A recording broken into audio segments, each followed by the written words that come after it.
ছোট একটি কবিতা। মেছুনির সাথে দেখা হয় অর্ধচন্দ্রাকার মোটিটির পাশে। তাপস রায়ের লেখা।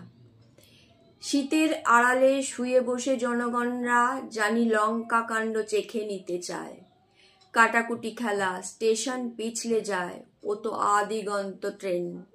আমাদের ভিক্ষাবতে রেখে মিথ্যে ফোটাবে মুখুব মরে আসা বাংলা ভাষায়। অগ্রদ্বীপ থেকে ঘুম ভেঙে উঠে আসে চাঁদ, তুমি তাতে গৌরী ও হাহুতাশ ঢেলে দিব্য ভজনা দিয়েছ।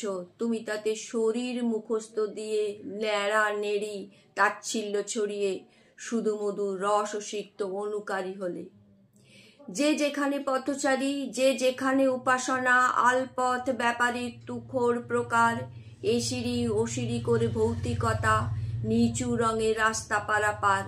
এতটুকু বলে দেয়া ভালো, অস্ত্রগুলো পুরনো হয়েছে ঢের, এই সব রামযাত্রার।